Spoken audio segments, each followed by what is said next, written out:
Okay, once you look to see which direction you need to raise it, on this one, looking at the bubble, it needs to be elevated on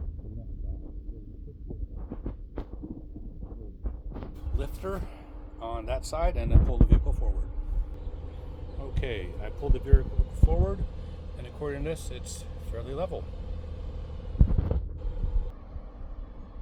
Next, put the other half of the chuck behind the wheel, like so. You can put chucks on the other wheels just to make sure that it's not going anywhere.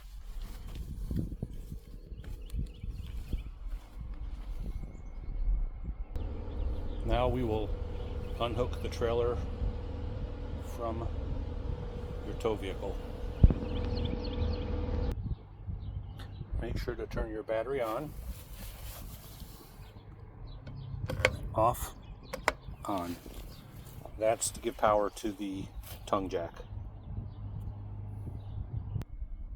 Grab a few leveling blocks to put underneath the tongue jack.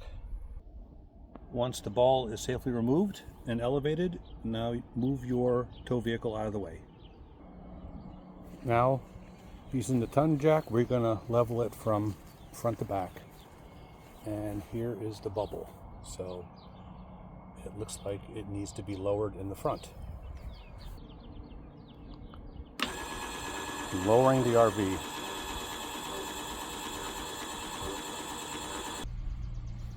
Once the RV is leveled side to side and then front to back, now it's time to put down the stabilizer jacks. The drill is provided, and you're just going to put it on here and drive it down until it touches the ground, just like that. Remember, these aren't to raise or lower the sides, these are just to stabilize it.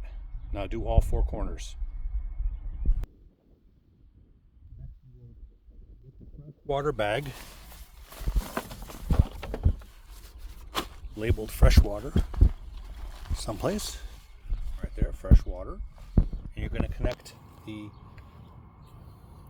inline filter with the pressure regulator to the city water connection. This is used for when you are at a campsite using their water. Don't get confused, this one's fresh water connection. This is where you'll fill the tanks. If you were out somewhere with no water source, then you would be using the built-in tanks of water. But at campsites, you always use the city water connection. Once your hose is connected to the provided faucet at the campsite and connected to your filter and your pressure regulator, you can turn on this valve to let the water go through.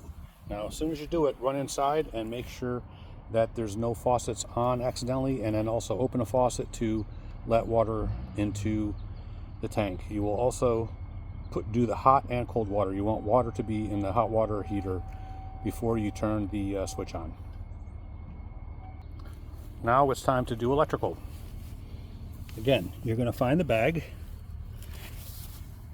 that says electrical, yellow bag right there, and inside it will be the parts.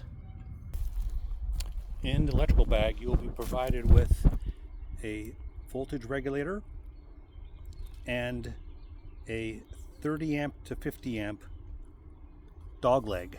Now this campsite only has a 50 amp, not a 30 amp. So this dog leg converts from 50 to 30. If they had a 30 amp connection, you plug this box directly into the 30 amp. Plug the cord into the trailer, and then you turn slightly to the right so it's straight up and down, and then tighten up the collar. Close the door. Now you have power.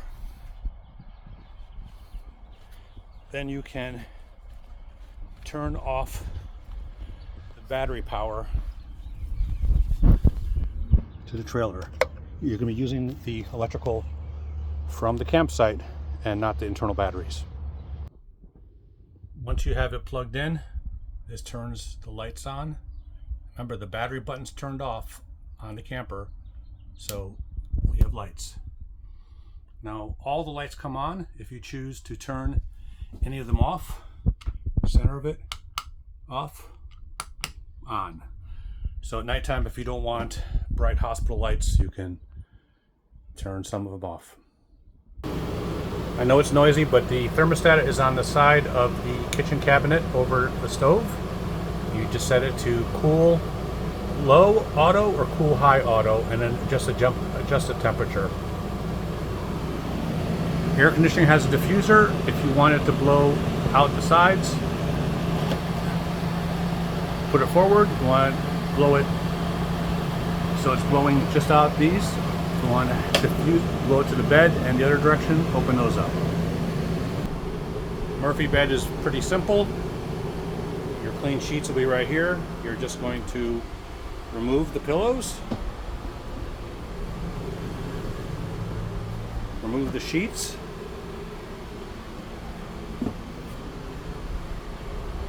push in a little bit.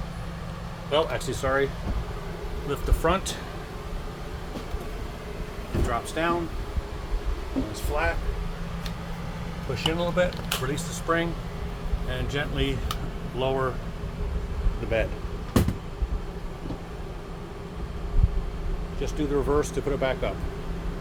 You have two screens there. You have the upper one lets some light in, and the bottom one is a blackout shade. So at nighttime, if you want to put privacy in totally black, you pull the bottom one up.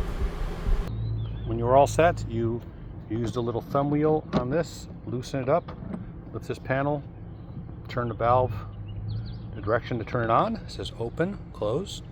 So you want to turn it all the way open. Now you have gas. The gas is used for the heater, which I don't think you'll be using this time of year in the summer, and also the stove. The stove is the old-fashioned kind. You have to turn the button and light. Just like so. And you adjust temperature on or off, and I just turned it off. When traveling, you will strap the table down with these straps. Obviously, when you get to your destination, you'll want to take them off. And it's a two-head job, so you'll get the picture.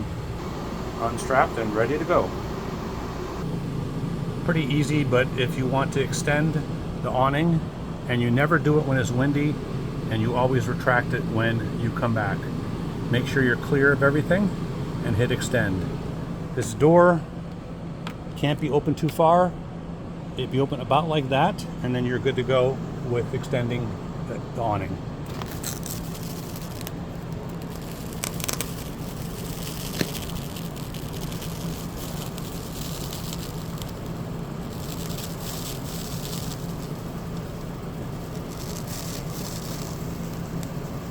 You extend it as far as you're able to, or until you see the flap come down.